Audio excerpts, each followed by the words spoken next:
दूसरा शमूएल अध्याय 11। दाऊद के पाप में फंसने का वर्णन। फिर जिस समय राजा लोग युद्ध करने को निकला करते हैं, उस समय अर्थात वर्ष के आरंभ में दाऊद ने योआब को और उसके संग अपने सेवकों और समस्त इस्राएलियों को भेजा, और उन्होंने अम्मोनियों का नाश किया और रब्बा नगर को घेर लिया।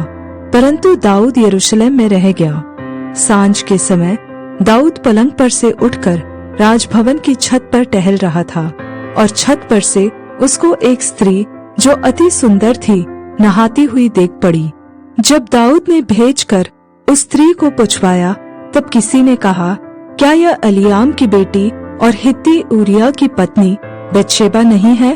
तब दाऊद ने दूत भेजकर उसे बुलवा लिया, और वह दाऊद के पास आई और वह उसके साथ सोया। वह तो ऋतु से शुद्ध हो गई थी। तब वह अपने घर लौट गई, और वह स्त्री गर्भवती हुई। तब दाऊद के पास कहला भेजा कि मुझे गर्भ है। तब दाऊद ने योआब के पास कहला भेजा, हित्ती ऊरिय्याह को मेरे पास भेज। तब योआब ने ऊरिय्याह को दाऊद के पास भेज दिया। जब ऊरिय्याह उसके पास आया, तब दाऊद ने उससे योआब और सेना का कुशल क्षेम और युद्ध का हाल पूछा। तब दाऊद ने ऊरिय्याह से कहा, अपने घर जाकर अपने पाँव धो। और ऊरिय्याह राजभवन से निकला, और उसके पीछे राजा के पास से कुछ इनाम भेजा गया। परंतु ऊरिय्याह अपने स्वामी के सब सेवकों के संग राजभवन के द्वार में लेट गया और अपने घर न गया। जब दाऊद को यह समाचार मिला, ऊरिय्याह अपने घर नहीं गया। तब दाऊद ने ऊरिय्याह से कहा, क्या तू यात्रा करके नहीं आया तो अपने घर क्यों नहीं गया? ऊरिय्याह ने दाऊद से कहा, जब संदूक और इस्राएल और यहूदा झोपड़ियों में रहते हैं, और मेरा स्वामी योआब और मेरे स्वामी के सेवक खुले मैदान पर डेरे डाले हुए हैं, तो क्या मैं घर जाकर खाऊं पीऊं और अपनी पत्नी के साथ सोऊं? तेरे जीवन की शपथ और तेरे प्राण की शपथ कि मैं ऐसा काम नहीं करने का। दाऊद ने ऊरिय्याह से कहा, आज यही है और कल मैं तुझे विदा करूंगा। इसलिए ऊरिय्याह उस दिन और दूसरे दिन भी यरूशलेम में रहा। तब दाऊद ने उसे नेवता दिया, और उसने उसके सामने खाया पिया, और उसी ने उसे मतवाला किया। और सांझ को वह अपने स्वामी के सेवकों के संग अपनी चारपाई पर सोने को निकला, परंतु अपने घर न गया। सवेरे दाऊद ने योआब के नाम पर एक चिट्ठी लिखकर ऊरिय्याह के हाथ से भेज दी। उस चिट्ठी में यह लिखा था, सबसे घोर युद्ध के सामने ऊरिय्याह को रखना, तब उसे छोड़कर लौट आओ कि वह घायल होकर मर जाए। अतः योआब ने नगर को अच्छी रीति से देखभाल कर जिस स्थान में वह जानता था कि वीर है, उसी में ऊरिय्याह को ठहरा दिया। तब नगर के पुरुषों ने निकलकर योआब से युद्ध किया, और लोगों में से अर्थात दाऊद के सेवकों में से कितने मारे गए, और उनमें हित्ती ऊरिय्याह भी मर गया।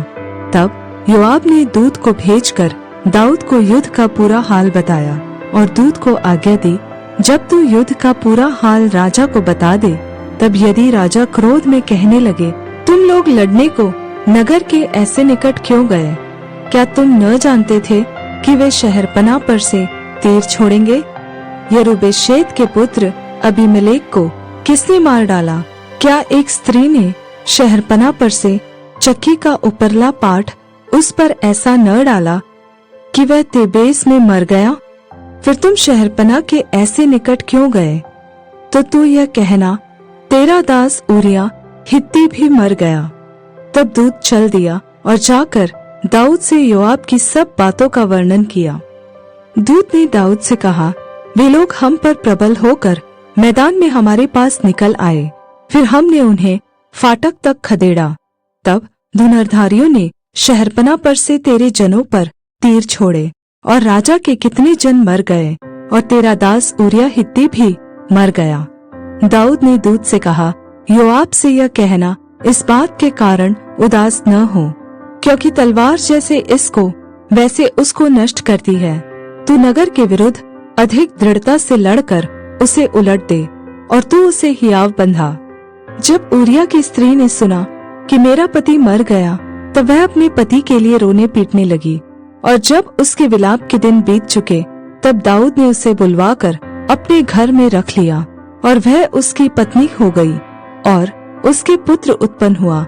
परंतु उस काम से जो दाऊद ने किया था, यहोवा क्रोधित हुआ।